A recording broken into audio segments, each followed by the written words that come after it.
everyone. Thanks for joining us today. This is Richmond Rising Collaborative Stakeholder Committee meeting. And thank you so much for accommodating. We usually host this meeting every first Wednesday of the month, but as you know, because of the holidays, we moved it for today, July the 9th. So thank you for joining us.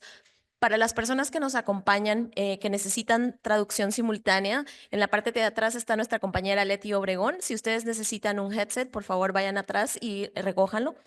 For anyone who's joining us today who needs interpretation, whether it's English or Spanish, we have headsets in the back. And please go get one if you need it. If at some point you feel like you're required, you can also go to the back and get one from there. Leti Obregón is doing the interpretation. So I'm going to start with the roll call. Thank you everyone for being here. Thanks for joining us. We're starting a little late because we wanted to wait for everyone who said was going to join today. So I'm going to start with project lead for grid alternatives. Thank you. Project lead for Groundwater Richmond. Thank you. Project lead for Rich City Rights. Thank you, Gabby. Project lead for Trust for Public Land. Thanks, Annie. Project lead for UC Berkeley. I think they're going to join us, but they might be a little late, so we'll wait for them and see if they're still present. Project lead for Urban Health. Thank you, Chito. And now I'm going to ask about the roll call for community members. Community member Tomás Espinosa. Thank you. Community member Juan Hernandez. I know Juan Hernandez, she communicated with us telling us that her mom was sick and so she's staying home to take care of her. Community member Montserrat Gonzalez. We'll see if she's joining us today. Community member Judith Rocha. Thank you, Judith. Community member Curtis Rice. Thank you, Curtis. Community member Jim Becker. Thank you, Jim.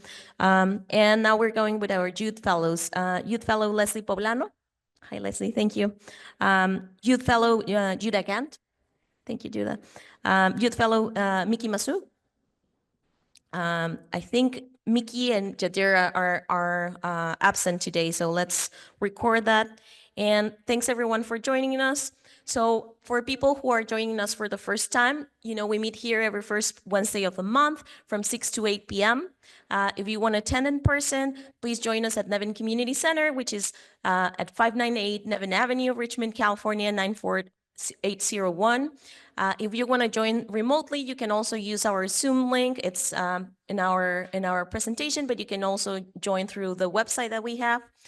You can also join through the phone. Those are the numbers on the screen and the webinar ID. And all community members and members of the public must abide by the community agreements. We have community agreements printed out, but you can also look for them at our website.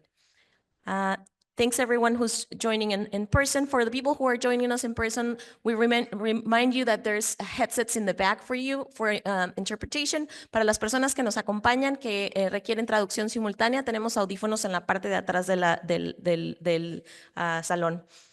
So we're going to continue with our land acknowledgement, and I'm going to share the microphone with the committee members so we can do this together. So Gabby, could you help me with the first part of it?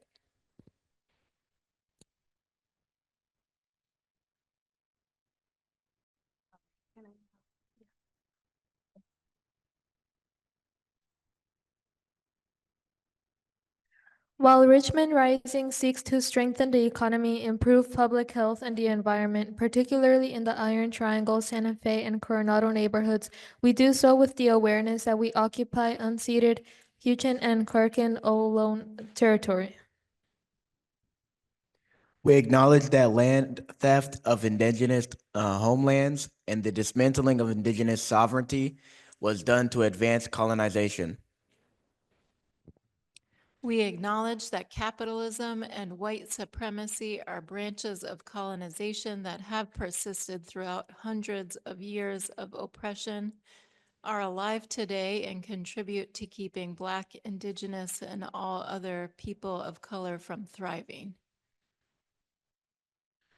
We further acknowledge that this country's political economy and social institutions were built on forced labor of African people on stolen land through violent systemic abduction from their homelands and enslavement over hundreds of years. We further acknowledge the exploitation of immigrant and refugee communities as modern forms of cheap and disposable labor are regularly carried out on stolen land. Thus, we acknowledge that we have been impacted and harmed by these histories and experiences imposed on our ancestors and communities. We further uplift the shared struggle among Black, Indigenous, and all people of color. We also acknowledge that Indigenous people continue to live here, steward the land, and resist settler colonialism. We conclude that our land acknowledgement is an active and evolving statement and process. It requires us to recognize historical injustices and invites us to be active participant in our collective healing. Thanks everyone for joining in the land acknowledgement. For people who are part of the committee, you already know this, but for everyone else who's joining us today for the first time, the City of Richmond and 6 local organizations, together known as Richmond Rising, received $35 million to bring health, economic, and environmental benefits to the Iron Triangle, Santa Fe, and Coronado neighborhoods. Richmond Rising is supported by the Strategic Growth Council's Transformative Climate Communities program.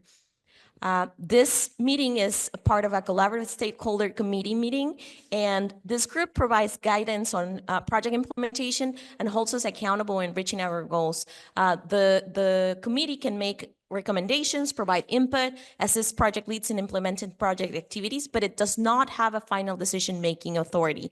And project leads must consider recommendations from the committee and members of the public. So that's why it's really important for you guys to be here. Thank you for joining us. And now I'm going to open up public comment of topics that are not on the agenda. So for people who are joining a public meeting for the first time, this is a space where members of the public can provide comments on any items that are not part of the agenda. And for people who are not familiar with agendas, in the back of the room, in the table of with the City of Richmond logo, we have agendas that have the topics that are going to be introduced today, and it's the report back on the Rich City Rides bike ride and the introduction on the annual report from the Strategic Growth Council and the City Council. So if anyone wants to provide any other public comment that is not included in the agenda, please let us know. Para las personas que se unen por primera vez hoy a esta reunión, tenemos un espacio para comentarios que no están incluidos en la agenda. Si alguien tiene un comentario público, por favor, puede hacerlo directamente, puede levantar la mano y con gusto voy a su lugar. Do we have any public comments on our Zoom?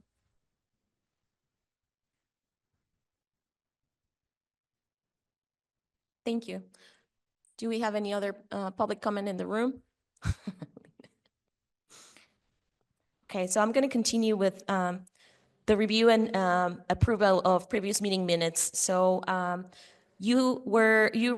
members of the committee received the agenda and the meeting minutes from our last meeting, and you were able to review it. So do you have any comments or anything else that you want to provide feedback on in relationship to our previous minutes? Motion to approve previous meeting minutes. I'd like to make a motion to approve the previous meeting minutes. Thank you so much. Oh, we have 2 seconds, Jim and okay, thank you. Thank you, Ambassador. So I'm going to continue with the next item, which is the project status reports. Each partner shares up-to-date financials and grant expenditures to date for each project, and it will be shared with the community and the public. So we're going to start with the grantee part, which is the City of Richmond. We are the team who received the grant. By the way, for people who do not know me and we haven't introduced before, my name is Beatriz Guerrero. I work for the City of Richmond, and my coworker Matias, who's sitting there in the back, we're responsible for the implementation of the grant. And so We submitted a 150,000 funding request to the Active Transportation Capital Design Assistance Program, and we actually executed the agreement as of this week with Trust for Public Land, who's also a co-partner in this grant. We provided maps and documentations for the Metropolitan Transportation Commission for Regional Measure 3 for grant eligibility. And we participated in 2 grant coordination meetings with MTC regarding different opportunities, grant opportunities, including RM3. And we attended the Strategic Growth Council grantee feedback workbook to share implementation experiences. And we created a database of all the properties in the project area we have received code enforcement violations in the last 10 years for targeted outreach by the Resilience Homes team. This was a work done together with Grid Alternatives. And total expenditures reported up to date, $341,000, and our remaining budget is $351,000. In relationship to the planned work that we have in the next 2 weeks, it's begin the execution of the contract with Trust for Public Land in relationship to the active transportation grant that we received from MTC, prepare a response to invoice number 9, the comments that we received from the Strategic Growth Council, and begin the partner meetings to discuss amendments and modifications. You heard last meeting about our presentation in relationship to amendments and modifications, and Matias and Eduardo are already communicating with you to set up those meetings. We're going to also begin coordination with partners to complete the leverage report, the annual report, and the council presentation. We're going to hear a little bit more about this in our next item. And in relationship to the second project that we have as grantee, the Neighborhood Complete Streets project, the work completed since last meeting is the 35% plans were revised by the city. We actually received the 50% plans from the consultants recently, but those haven't been reviewed. There's continued coordination with fire and police departments to review the plans, and continued utility coordination with private utility companies. We also continued the coordination with AC Transit and completed traffic counts for Florida Avenue intersection. This is a conversation that we had in relationship to the school, and also understanding a little bit more the needs of the area. So total expenditures up to date, $95,000, and remaining budget $5.08 million. And the planned work in the next 2 weeks is we are figuring out the informational meetings with stakeholders and with the community so that you can understand the plans that we are currently working on, and also share with you what are the possibilities that we have. We're still not ready for this conversation till we have more details about the grant that we're receiving, so that the scope that we have for the project is more accurate on what we are going to be receiving, and continued utility coordination with other utility companies, AC Transit, and internal city departments. So most of this work has been done with the Public Works Department. And I'm going to share the microphone with Annie, who's going to talk about the work that Trust for Public Land has been doing. Thanks, Annie. I'm Annie with Trust for Public Land to report on the Richmond Wellness Trail. It's a bicycle and pedestrian route along Marina Way South. Work completed since last meeting is receipt and review of the 95% level construction documents. So that's towards the end of the construction documentation. We've continued to coordinate with city departments, AC Transit, and partner organizations on the design. And we've coordinated and contracted with the city staff to secure additional awarded grant funding that Beatrice was just talking about with MTC. Total expenditures reported to date are $250,000, and remaining budget is $4.5 million. Planned work in the next 2 weeks is continuing project coordination and community engagement and design review. And then the next step will be preparing for permit set drawings. To you. I'm sharing the microphone with Richie Wrights. Yes. Hi, everybody. I am Gabby. I'm going to be talking on behalf of Mayeli, our e-bike lending library project manager. So work completed since last meeting. Mayeli and Carlos spoke on behalf of Rich City Rides at 2 Richmond City Council meetings to request support in addressing the e-bike lending library project funding shortfall. There was all the youth fellows and the lifelong climate health promoters conducted outreach and engagement at the Juneteenth event.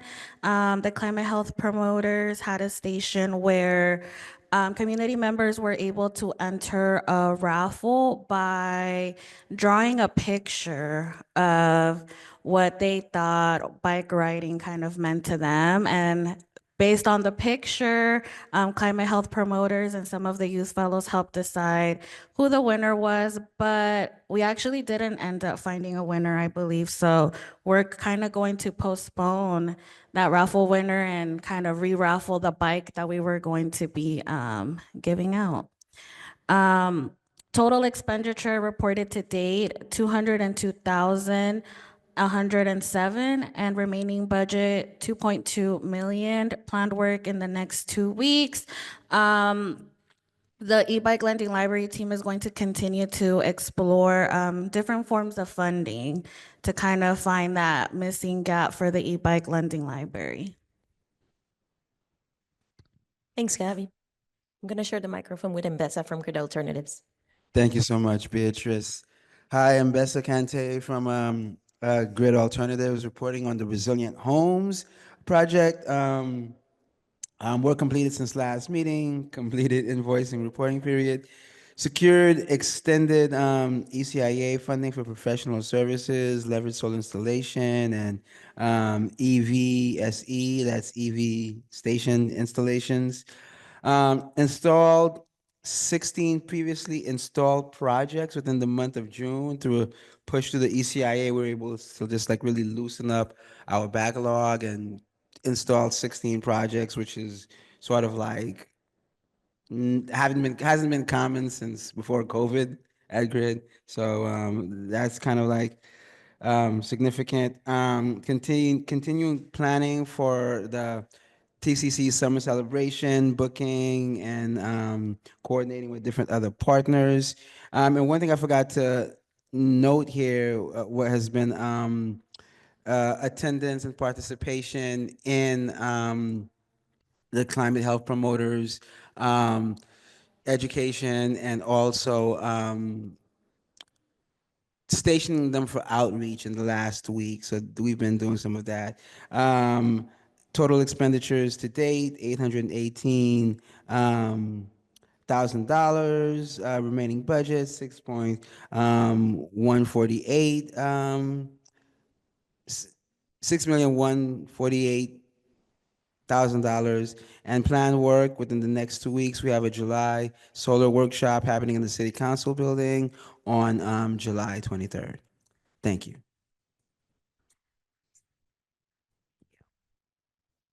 Good evening. My name is Lorena Castillo, and I'm the Executive Director of Groundwork Richmond. And our project is Bosque de Barrio, and we're planting 1,000 trees in your community, in our neighborhoods. And so to date, we have, we're coordinating our Arbor Day event, which is in October, and we're been meeting with the city and, the UFAC committee, the Urban Forestry Advisory Committee with the city of Richmond to figure out and nail down our location. Currently, we're looking at Crescent Park. We've planted 2 replacement trees at Lucas Park. We've had a lot of vandalism there. We lost a lot of trees. We planted about 75 trees 2 years ago for Arbor Day, and we've lost about 20 or 30 of them due to vandalism. So we've been slowly replacing those trees.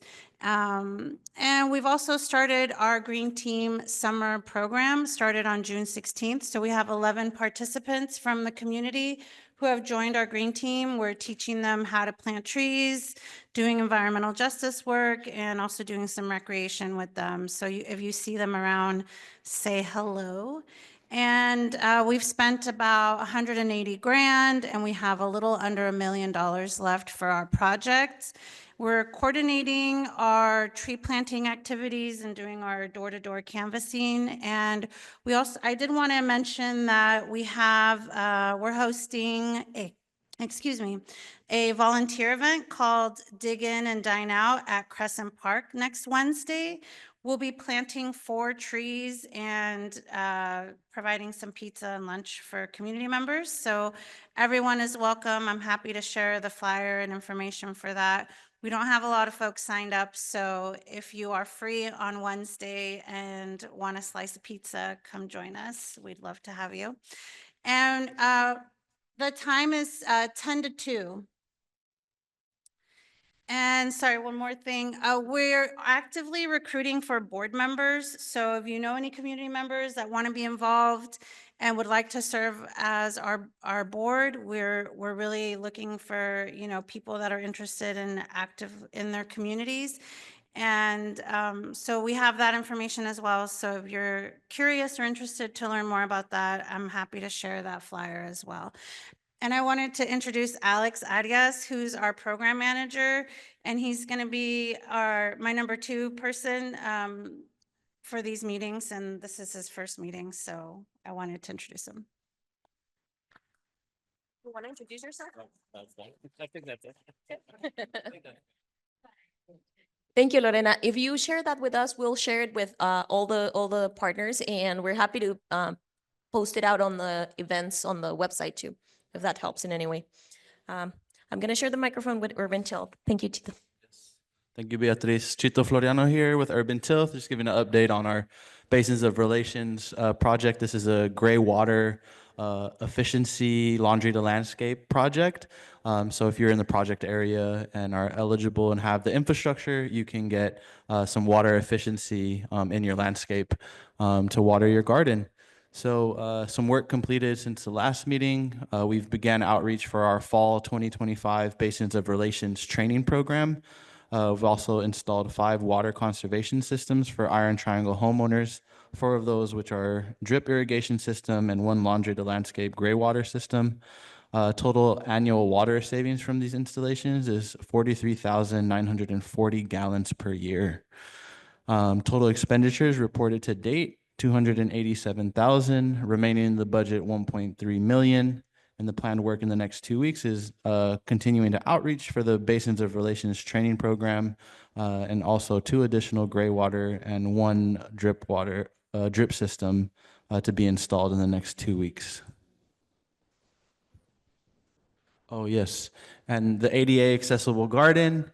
This here is a garden that's going to be constructed at Unity Park at 16th and Ohio, and it will be completely universally accessible for people who have any mobility issues or any forms of disabilities. And so we're super excited about this project and the work completed since the last meeting. We set up an ADA future garden site at 16th Street. So if you're ever on the Greenway, you can see a sign there with the plans and kind of see what's to come. We've submitted an update on the plans on June 23rd, and comments are due back by 7/28 of this month, the 28th at the latest.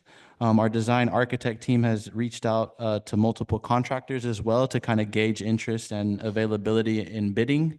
Total expenditures reported to date, 93,000, remaining in the budget 861,000. Planned work in the next 2 weeks is to prepare for invoice 12 and continue working on some video content that we've been developing to bring awareness to the project. And Orchard for All is another project that Urban Tilth is kind of managing.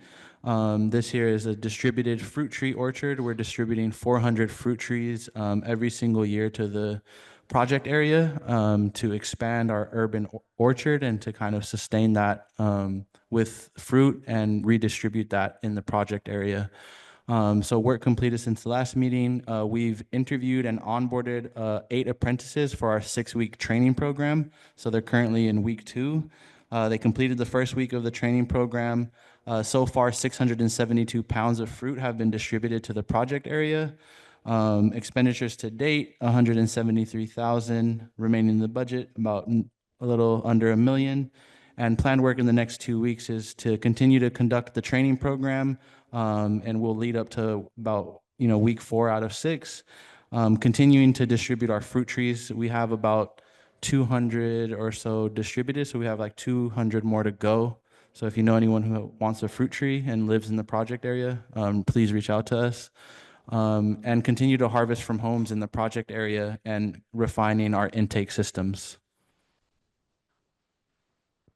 And for VeggieRx is a project where we've collaborated and partnered with Lifelong Medical.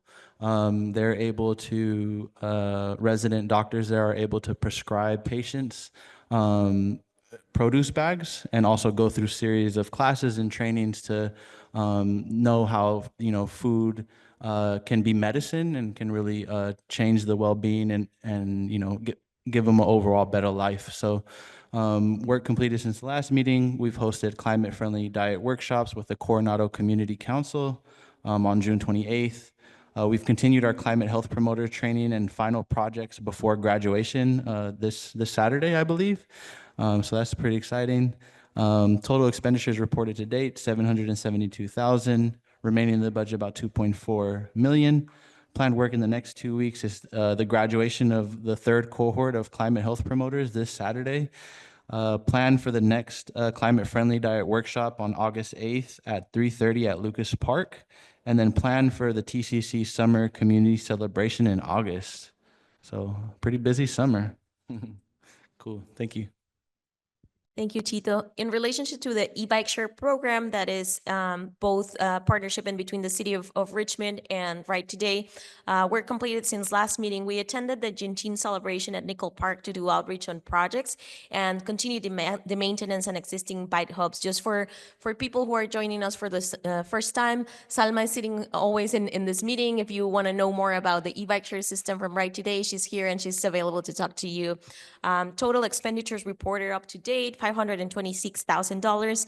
Our remaining budget is $472,000, and the planned work in the next 2 weeks is coordination on voucher data as requested by the Strategic Growth Council, and the submission of the actual costs for insurance, warranty, warehouse rentals, and supplies that were requested by the Strategic Growth Council in relationship to our invoicing. And in relationship to our community engagement plan, we share this work with Rich City Rights and the City of Richmond, and I am going to go and share the microphone with Gabby, who's going to talk about the work that she's been doing. Hi, everybody. I am the Richmond Rising Youth Fellow Program Manager. The Youth Fellows participated in the parade for the Juneteenth celebration. The Youth Fellows decorated their bikes and rode them during the parade along with other Rich City Rights staff. Once at the celebration, the Youth Fellows assisted with tabling that included helping out flags, stickers, snacks. We also had a t-shirt sale that the Youth Fellows assisted us in, and they were also helping sign up members for the raffle that the e-bike lending library team was raffling out. This month, we also had 2 trainings, which the Youth Fellows and the climate health, some of the members from the climate health promoter team attended, which was on how to host a community bike ride. Training 1 was more of a presentation going over the foundation of a bike ride, bike safety, and then training 2 was a lot more hands-on. So those who rode the actual bike ride scouted the route prior to our community ride, and then the rest of the members stayed behind to prep all of the material and everything that was gonna go to for that day. The trainings were in preparation to lead to our Saturday ride that occurred this past Saturday, which was hosted again in collaboration with our Youth Fellow program and climate health promoters, some of our climate health promoters members. Some of our partners for this program was also Moving Forward and Richmond Rising, along with Rich City Rides. I just want to also give a big shout out to Carlos. Carlos is not here, but he is our community outreach manager for Rich City Rides. He was the person who last minute was able to be our bike leader and lead our ride for that day. So just want to give a huge shout out to him, as well as Mayeli, who's also not here, but she assisted us at one of our Energizer stations for the community ride at Unity Park. In addition, we also had, moving forward, lead a portion of our hike. And we also had Steam the Streets come out to film and document our community ride from start to finish. At the end of our community ride, we raffled off a $25 Visa gift card and a travel size bike repair kit. The raffle was free to enter. Total expenditures reported to date, 292,000. Remaining budget, 2.2 million. Planned work in the next 2 weeks. Rich City Rides will be hiring a TCC community organizer, full-time hybrid position, which will be supervised by myself. We currently do have someone in that role, but I am looking to fill that role with someone else just due to time availability issues. So if you're interested in applying, definitely come look for me after this meeting. But we do have the job posting on Indeed or LinkedIn. And if you go on the Richmond Rising Instagram, there is a post with the links on there if you want more information. I will be scheduling interviews and interviewing people until the position is filled. Other than that, I'm going to be hosting office hours in order for the youth fellows to come and fill out their task report for the last remaining outreach efforts that they've done. Thank you. Thank you, Gabby. In relationship to the displacement avoidance plans, that is responsibility of the city of Richmond, the work completed since last meeting is related to the rental access ordinance. We started conversations with the Strategic Growth Council on our last meeting regarding an amendment to this task, where we're proposing a residential rental inspection program, which would help safeguard and preserve affordable housing. And we will also focus on energy efficiency, modernization, and decarbonization of rental units. We are also working on the Buy Local campaign that is coordinated the renewal of Blue Dot's business license. And this is going to be a system that supports local businesses to provide specific campaigns for the community so that people know about local businesses and can go shop there. We're just setting up the whole system behind to be able to use this this database for people to get information and for businesses to be able to register. And we are continued processing vendor forms for inclusion of the city's database. So we're setting up the infrastructure behind this Buy Local campaign. And then for the facade improvement pilot program, we conducted the initial coordination meeting with the Renaissance Entrepreneur Center to establish project goals and next steps, so that the pilot for the facade improvement can start soon. So we'll keep you posted on that too, because we would really appreciate your help with outreach. Total expenditures reported up to date, $148,000. Remaining budget, $533,000. And the planned work in the next 2 weeks is continued coordination with Housing Fellow and Strategic Growth Council regarding the proposed renter access ordinance amendment, and continue working with vendors from Buy Local campaign and the facade improvement initiative to ensure that all city insurance requirements are met, because that's a big piece of the admin work that has to be done behind before actually implementing the projects. And in relationship to workforce development and economic opportunity, we shared this work with Grid Alternatives. I'm just going to talk about the city of Richmond and then share the microphone with Alex. We last week closed an RFP process for implementation of the Richmond Rising Place-Based Workforce Development Strategy. We talked about it on the last meeting here with you, and we started to begin coordination to review all the vendor selection. Actually, Alex from Grid Alternatives is part of our panel, as well as Tamara Walker, who's our workforce development and person in the city. And I'm going to share the microphone with Alex so she can share the part related to Grid Alternatives. Thanks, Alex. Thank you. My name's Alex. I'm the workforce manager for Grid Alternatives. Our updates since the last meeting, we finalized recruitment for our second cohort of the year. This is actually in partnership with another career development center based out of Rodeo. So this wasn't a TCC specific cohort, but we still opened it up to TCC members if they were interested, and there were spots available. We have 2 TCC residents who are currently in the cohort. They're in week 3. Jackie's here today. Hi, Jackie. So one of them's here, which is really exciting. I met her at the last CSC meeting and she applied. So that was really exciting. Yeah. Shout out to Jackie. So we're in week 3 of that cohort. They're actually installing on a few TCC projects starting tomorrow. They'll be in TCC project. So 2-day projects. Next week is all installs, likely in Richmond as well. We also did the first draft of edits for the solar outreach marketing video we're making in partnership with the Resilient Homes team. The first draft of the video looks great, honestly, but it's very training focused and we wanted to feature the outreach and training side. So we're going to edit the video, but it looks great. We had a meeting about that today.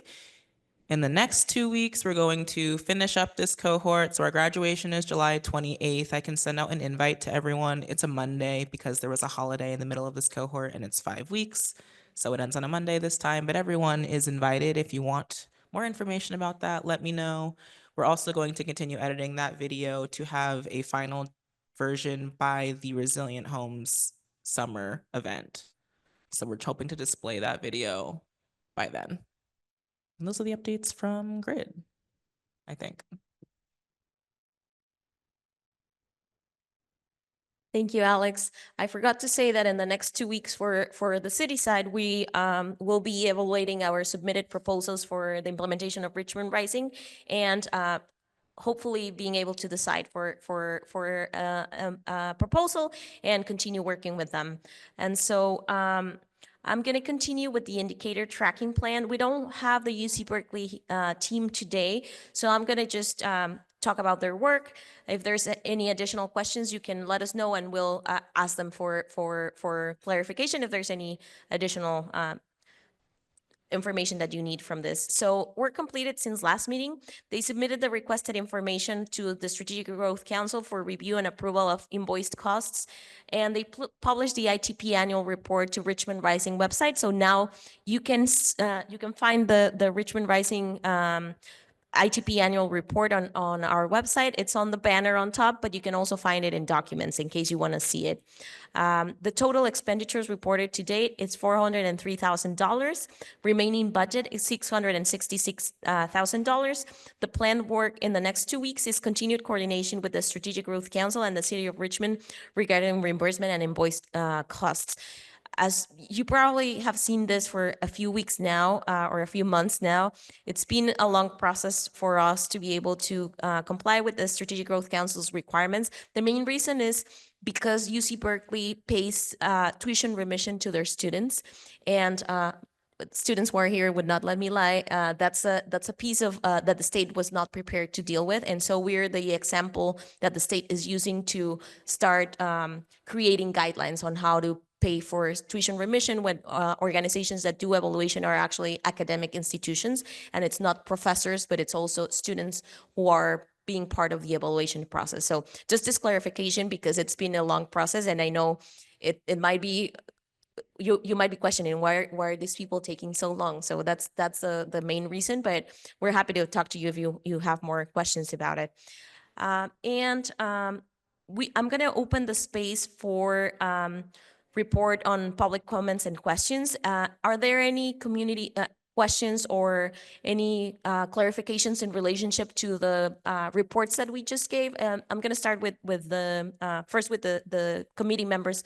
Do you have any questions in relationship to the presentations that were given, the updates? Jim, I see your hand. I'm going to pass on the microphone.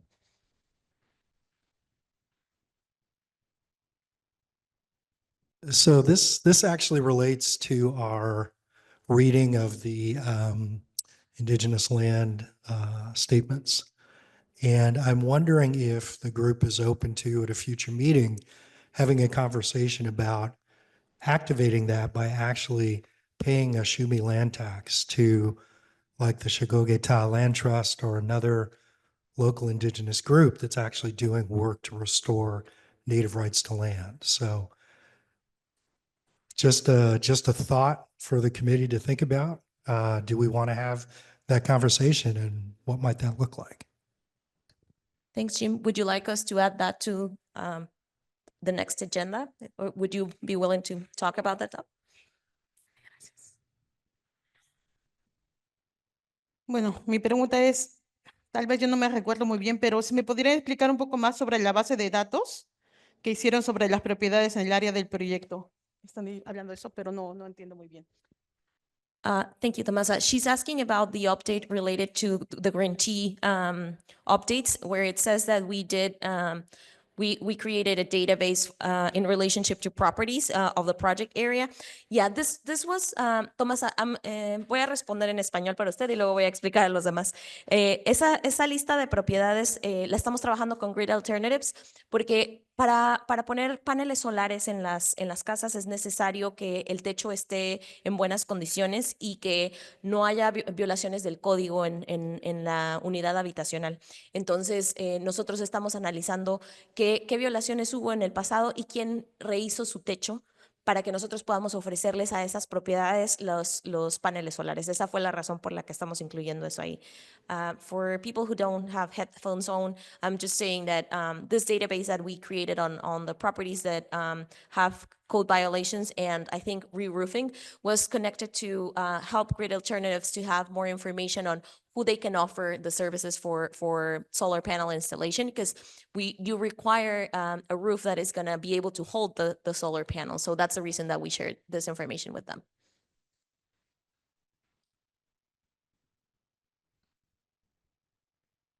Yes, yes. I just want to quickly add, I think it's not only for grid, but also for MCE, who's doing the electrical efficiency upgrades, so that they can support they can identify potentially residents who might benefit based on code violation history. So it's both grid and also MCE. Yeah, which is the resilient home teams, but so it's not just the solar. Lo siento, tal vez no leí bien la agenda, fue lo que le dije.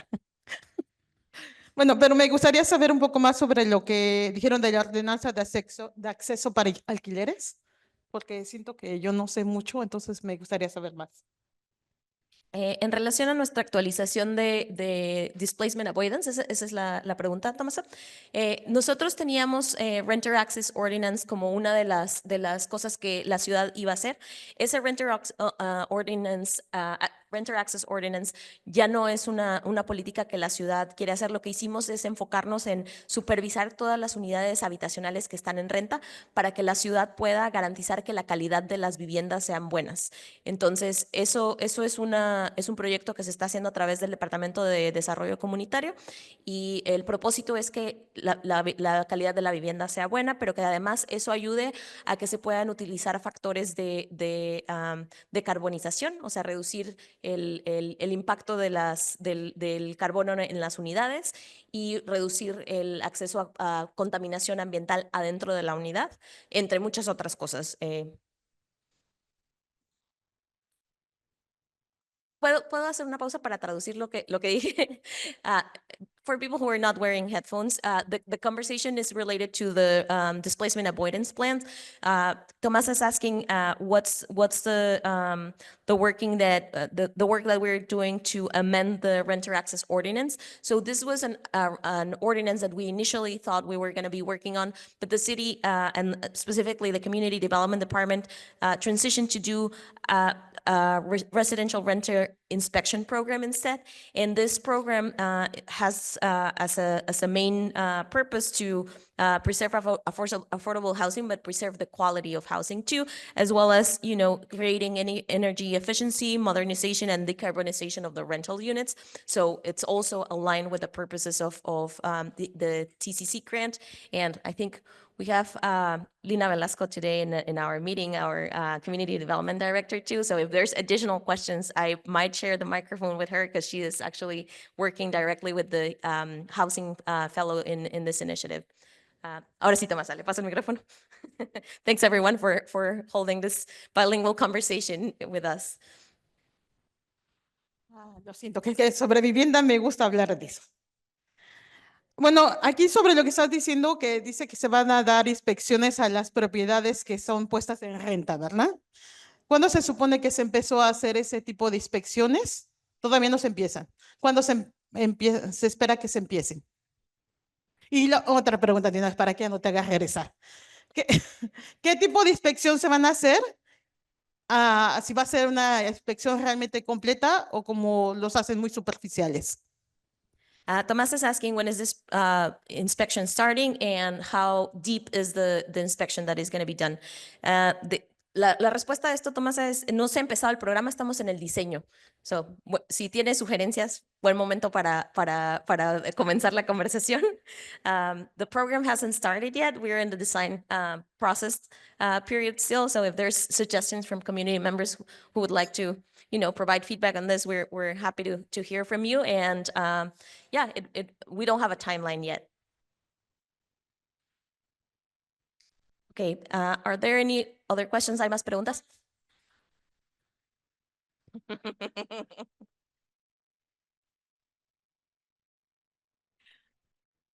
Bueno, usar la base de datos de control de renta, porque ellos son los que tienen mayormente las viviendas que se están usando. Entonces, supongo que van a trabajar también con ellos, con el control de renta. Van a... Ujú. Are we going to be working with rent control owners? Esa es la pregunta?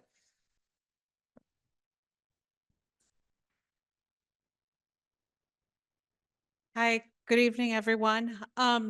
So the rental inspection program has existed for several years. Now, recently, the council amended the program to now include affordable units because we were finding a lot of habitability complaints related to tax credit funded or CDBG funded, but affordable units were having problems and they were previously exempt. So we're in the process of integrating those units into our inspection program. But we currently are using contractors. So one of the additional things that we're going to be studying is how to bring in the program in-house so that it will be city inspectors, city employees, as opposed to city contracted inspectors. The survey is really focused around housing quality. It's not really around building code, seismic codes. It's more of like making sure that the unit is safe for occupancy from a sanitary, safe perspective. It doesn't have to be like a pristine brand new unit, but just making sure that there's a minimum housing quality. And this is used in Section 8, voucher programs and other things where they do this type of survey. We're not the only city in Contra Costa. I know Berkeley has a program, Concord has a program. But we've expanded it based on input we've gotten from the community and concerns about housing quality of rental units. But the other big thing, as Beatrice mentioned, that we're trying to integrate is decarbonization of rental units. So looking at how we can make them more efficient and greener with some incentives to the landlord so that it's not passed on to tenants.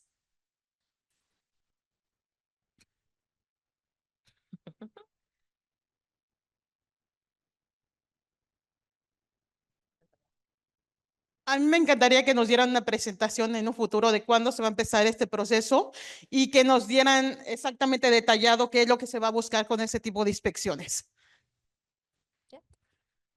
Podemos hacer eso acá, Tomasa. We can do that presentation. Tomasa was asking if we can do a presentation for the community. We can certainly do that, and we can invite Lina and Kamene to do the presentation. Would that be okay? Okay. Thank you, Lina. Thank you, Tomasa. Are there any other questions from community members?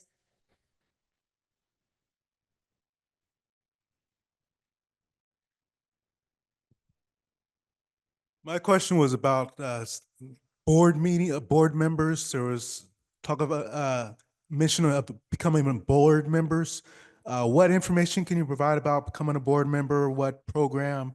What's the requirements, qualifications? How does one sign up? And what are the contacts? Who can we talk to, and how do we reach you? Thank you. Yes, that was for us for Groundwork Richmond. And really, anyone who's passionate and interested in volunteering for their community, who has some experience, you know, with nonprofits, it would be helpful. And someone who lives in Richmond would be great for the communities that we serve. So not a ton of requirements. It's really just like a volunteer opportunity for community members. We meet once a month virtually. And so right now we don't have any like in-person meetings. We're completely virtual, but again, that can be changed around. And whatever like skills or passions that you can bring to the table is someone that is willing to like share those with us would be helpful. Yeah, and I'll be happy to share. We can talk after the meeting. I can give you my card, and so you can send me your resume or your application. Yeah, thanks. Do we have any other questions? Oh, any other comments?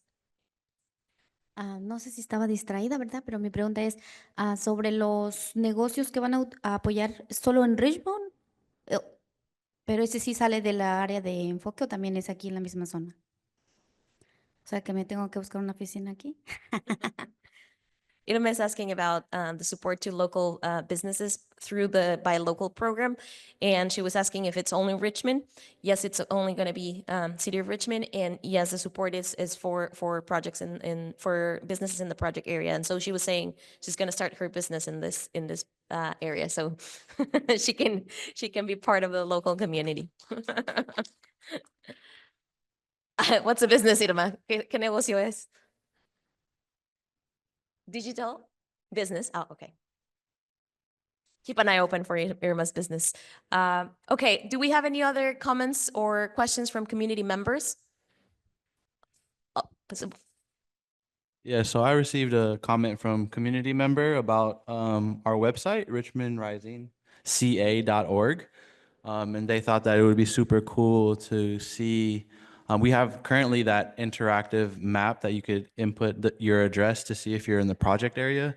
But it would be nice to see from the community members' feedback, kind of annual evaluation progress, like in an interactive map where you can kind of like maybe click by project. Because like in that annual reporting, right, we see like how many trees are planted, we see what projects have been making progress, and like just wanting to see that as like on the homepage as well, to just keep folks informed and excited about progress being made. Thank you, Chito. We can definitely work on that, and we can talk to the UC Berkeley team to figure out if they can provide us with the maps, and kind of we can post that on the website as a regression of how we look every year in terms of tree planting and systems installed, and yeah, the work that has been done in the project area. Thank you. Do we have any other questions or comments?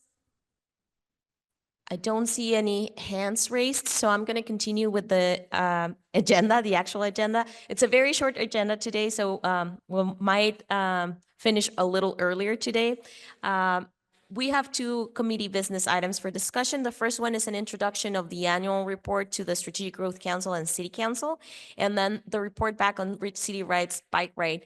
I will propose to ship the items just for us to be to leave the admin on the second place, and let Rich City Rides talk about the bike ride that happened last weekend, which was really great. And I want to share the microphone with Gabby so she can tell you a little bit more about it.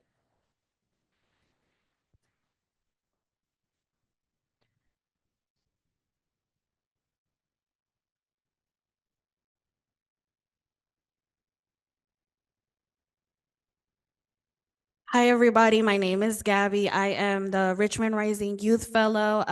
I'll let these two youth fellows introduce themselves. Hi, my name is Leslie. And I'm Judah. And we're here to share a little recap of this past Saturday's community ride, which was on July 5th. This was the Youth Fellows' first community ride that they were hosting. It was in collaboration as well with some of the members from the Climate Health Promoters program and some of our additional partners you can see here was Rich City Rides, Moving Forward, Richmond Rising, the Strategic Growth Council. If you can go ahead and move on to the next slide. I'm gonna go ahead and pass off the mic to Leslie.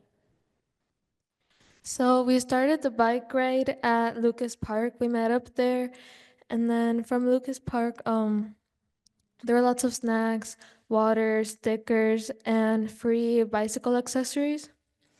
We also met up prior to the bike ride so that we could go over the bike route and what to expect. The bike ride began around 9:15, and we headed to the first stop at Keller Beach in Richmond.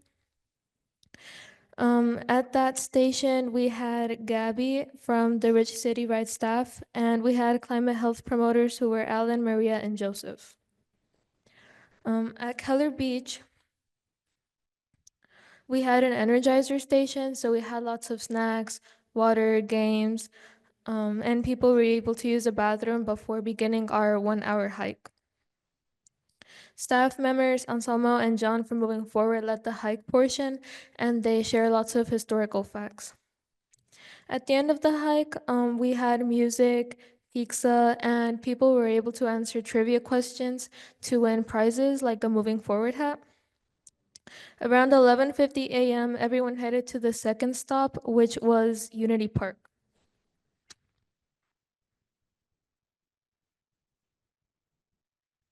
So here you can see we had Diana from Rich City staff, and the youth fellows there were Yadira and Delia, and the climate health promoter there was Carmen. And here's the images from our hike. In the images, you can see that we're listening to some historical facts, and we have some photos of the station where you can see all the games and food we had.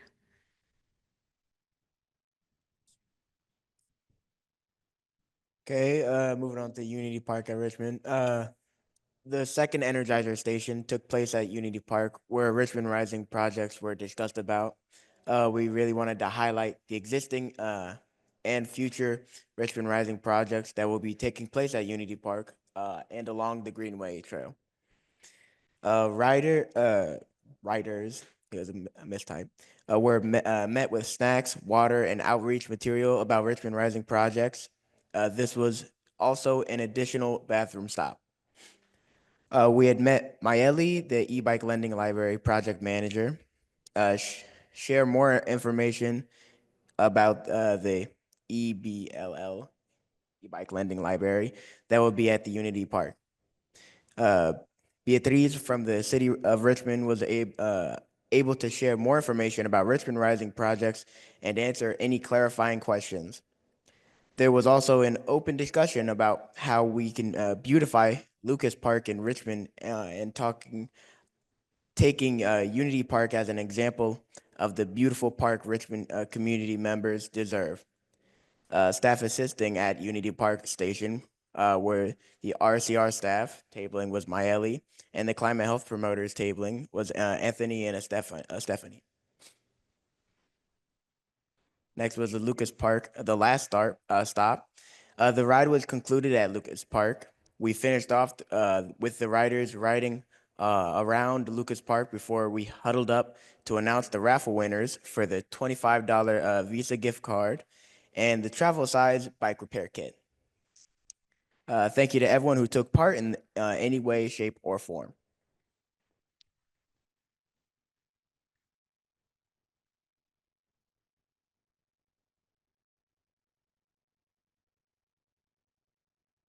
These are some more pictures just showing people riding around on bikes. On the far left, I believe that is Mickey. In the middle, you can see me and two other youth fellows, Leslie and Mickey, in the back with, I believe that's Miss Beatriz right on the front of the picture. And then on the right, we have Carlos on the trike and a little difficult to see who's behind him. Hmm?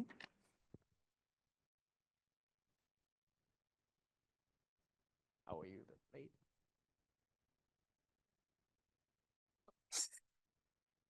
Minor malfunctions.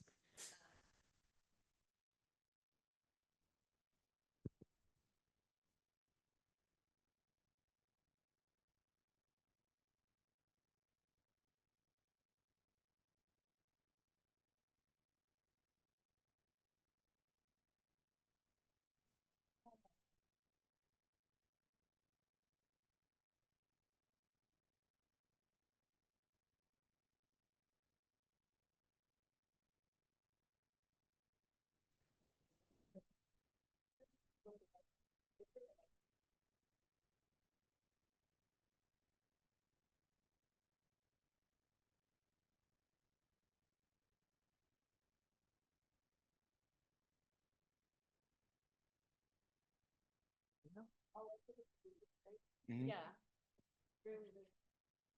Yeah, it's a short video of the riders just coming down to the beach.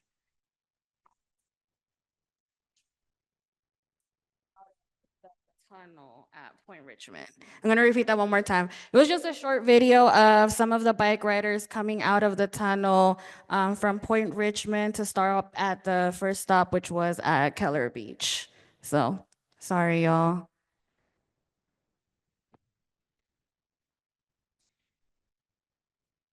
Okay, what to know when our next want to know when our next community ride is happening? You can just follow at Rich City Rides, and on the next slides you can also follow at Richmond.rising.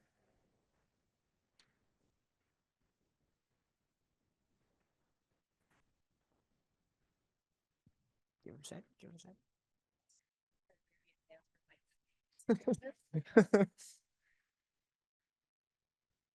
There's just two more slides. The next slide is just like this, just with the Richmond Rising Instagram page.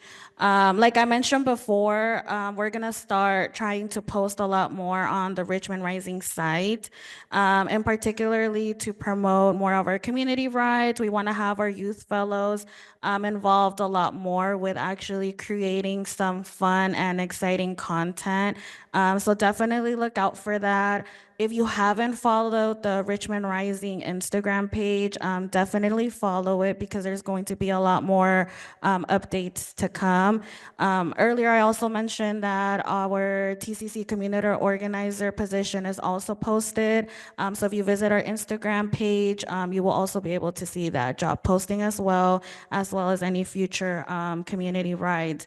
If you have any questions and if you grab a presentation in the back, it will have my email as well towards the end of the presentation. Any questions? Look.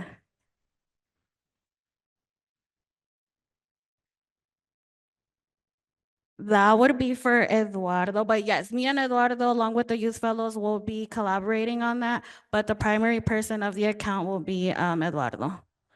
Mhm. Oh, yes. The question was, who do we contact if we want some content uploaded to the Richmond Rising Instagram site? And the response was, the point of contact would be Eduardo over here. Cheeto.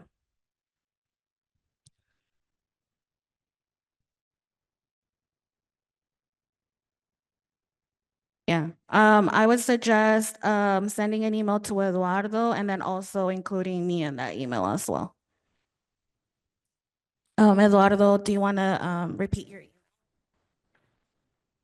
Oh yeah. It's Eduardo EDUARDO _ Romero at ca.richmond.ca.us. Sorry for the long handle. He'll be here after if you have any questions. Alrighty. Are there any other questions? All right. Well, thank you so much.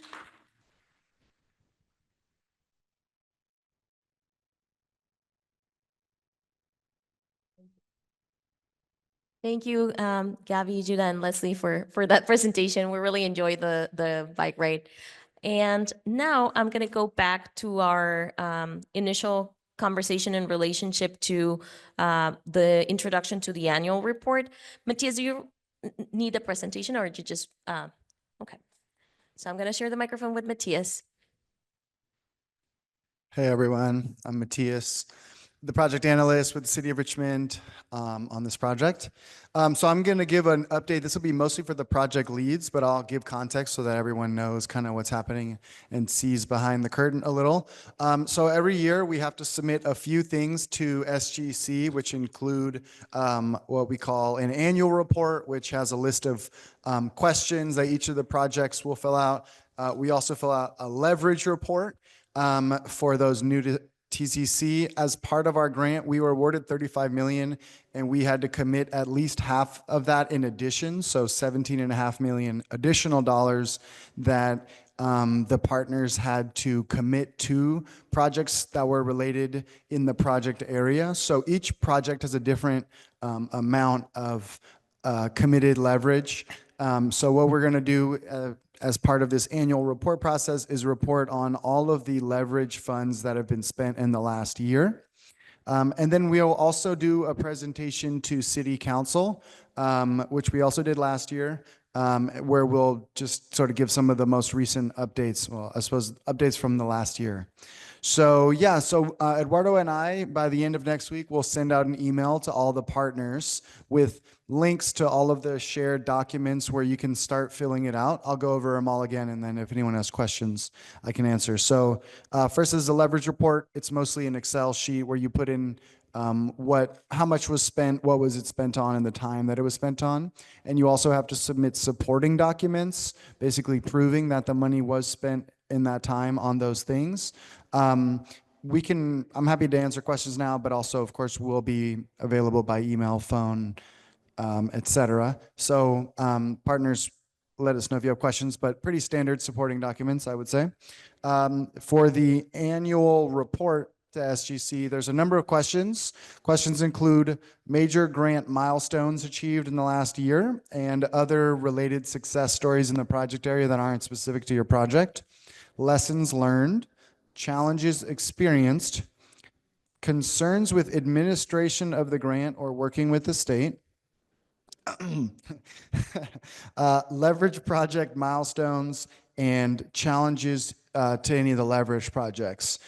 So we'll be sending out, as I said, a shared document, and each one of these questions will have each one of your projects listed. So if you can just put your responses below the respective sections for your projects, that would be great. Not all of the projects will have something applicable for all of the questions. We definitely expect everyone to put something for the milestones.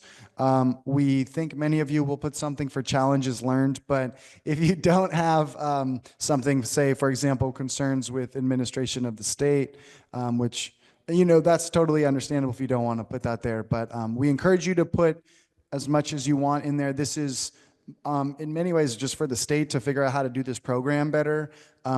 As you all know, part of Beatrice's and I's role is communicating and addressing challenges between you all and the state, but it's good for them to hear it from you all as well, so this is kind of a chance to do that.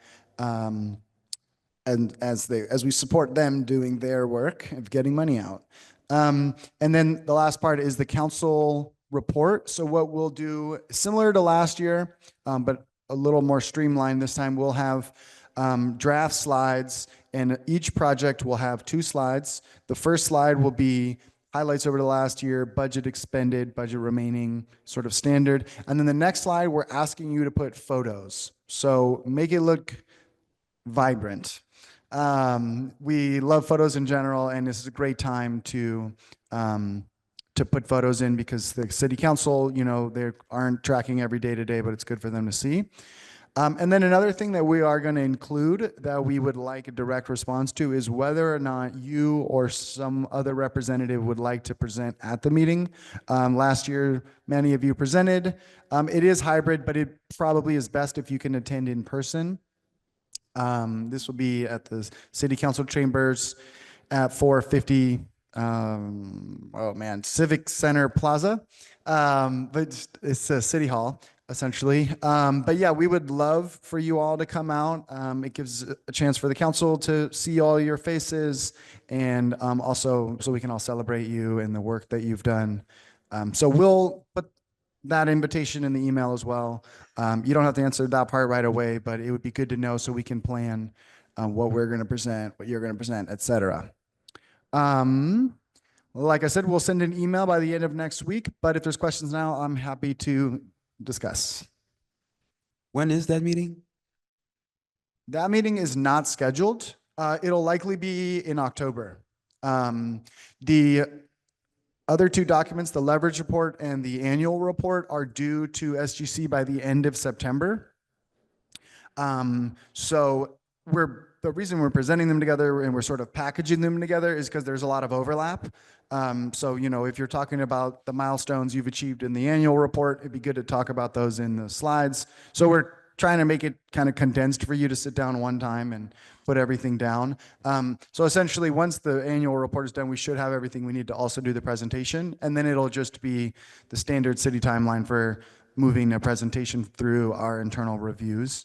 But I would expect sometime in October for that presentation to happen. We'll have more details, but just a general, if you're interested or not, would be good to plan for.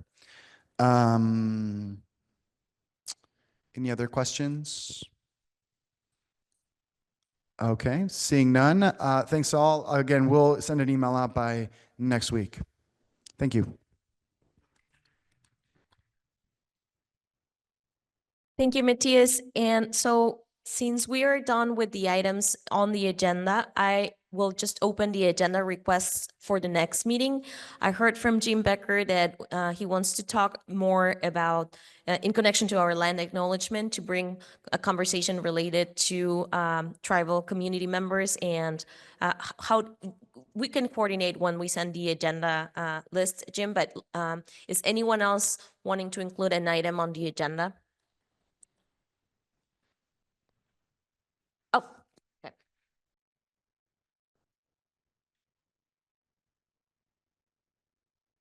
En realidad no sé si se puede. Estaba recordando que ustedes dieron una presentación cuando estábamos hablando del enfoque migratorio. Se está hablando que vamos a tener alrededor de 50,000 personas afectadas acerca de salud mental por todo lo que se está viviendo. Y bueno, aunque sé que el enfoque no es literal de la salud, pero va de la mano, ¿cómo podemos colaborar o hacer esta implementación para ayudar a estas personas que sí o sí ya lo están viviendo, pero se habla de que se va a vivir una crisis más amplia? Entonces, quería saber si eso es factible o si se puede hacer algo a nivel proyecto. For people who are not wearing headphones, I'm just going to repeat what Irma said. She's asking if we could collaborate in any way with mental health services for community members who are going to be affected by immigration administration changes. And she was just talking about 50,000 people being affected by this and getting into a deeper crisis. So voy a responder en español y después voy a traducir. I'm going to reply in Spanish and then translate. I think we can find partners who can do that. I don't know that the city has someone who could provide those services, but we can definitely figure out. And Irma, ¿podría ser que usted nos ayudara con Lifelong Medical para ver si hay alguien que pudiera ayudarnos con servicios? I was just asking Irma if we can count on Lifelong Medical to provide to help us with someone who can provide us guidance on services that are available. Sí, claro. Sí, definitivamente lo puedo hablar interno, pero lo que haría es ser amplio porque no podemos tener algunos otros recursos considerando que vamos a ser o somos una población más grande. Irma is saying she wants to open this to the group to see if anyone knows about available resources so we can make this a stronger initiative for the community. Does anyone else have like comments in relationship to this or any resources that you know of that we can bring to this meeting? In terms of like immigration resources that I know sometimes offer free resources depending on income or at a very low cost is Catholic Charities across from San Marcos. I've actually renewed my DACA there at no cost, just paid the processing fee. So I suggest calling them if you have any questions. Thank you, Gabby. We can definitely call them and see if they're willing to provide a presentation of the resources available for the community. Any other items that people want to add for next meeting's agenda? That would be our August meeting. I can look for Catholic Charities to see if they are available to be included in the meeting. And the other thing that I wanted to let you know is that it's possible that our planning team from the city might be hosting an ADU toolkit workshop on our next meeting. That means they have ready the plans that were created for pre-approved ADU plans for construction of ADUs in the area, and this is available for the whole city. Irma, before you ask me, because I know you always ask me that question, is this just for project area people? This is actually for the whole city. So we would let them join the meeting if they're ready for this workshop. So if you know anyone who's willing to build an ADU and is interested on this, we will be sharing information with you so you can invite them so we can host this workshop here.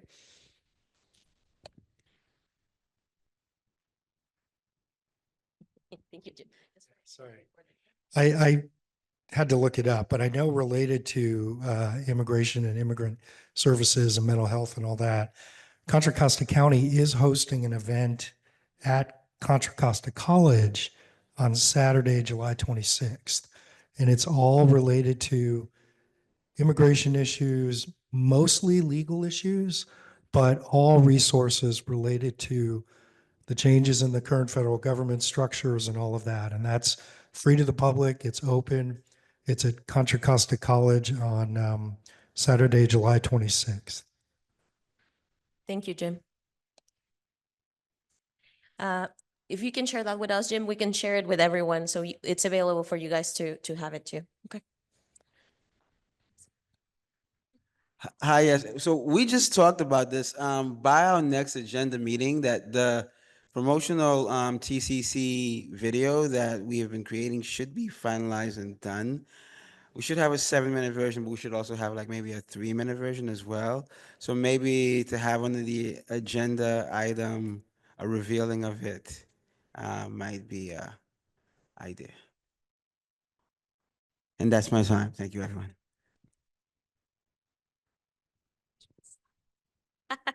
Thank you. Okay, if there's no additional agenda requests, you're always welcome to send them to us before the actual publication of the agenda. And you know you receive this agenda 10 days before we actually host the meeting. So let us know. We're going to go with general announcements, but we also want to let you know that there's an East Bay Regional Park District survey that is happening right now.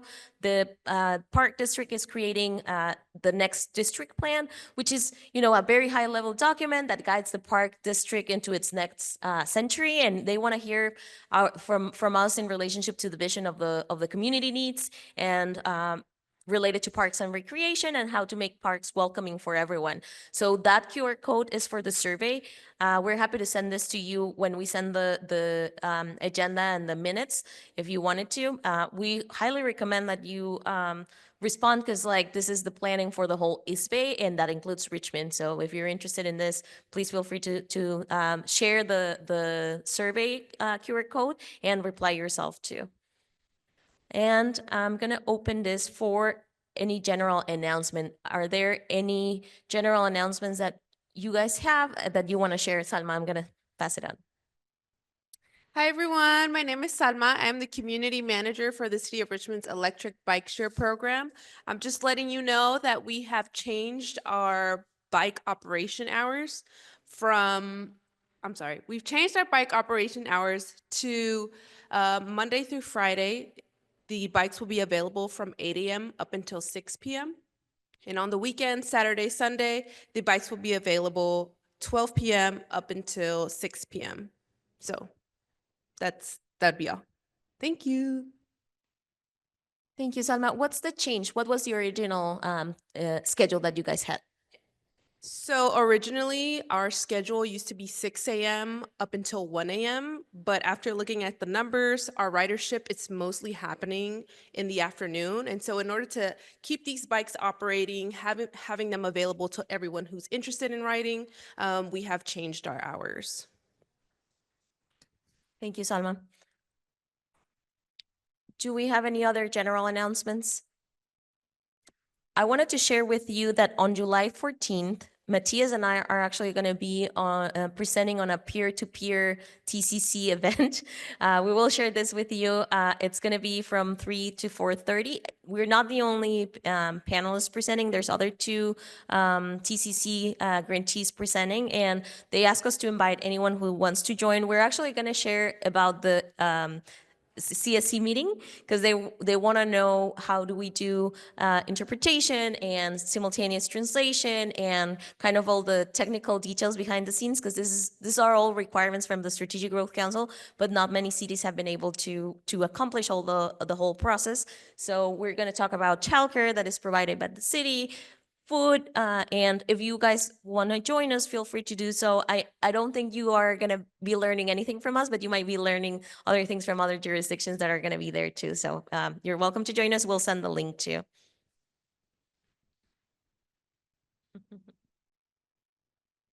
Do you know the other cities or the other TCC representatives, where they're from? Yeah, grantees.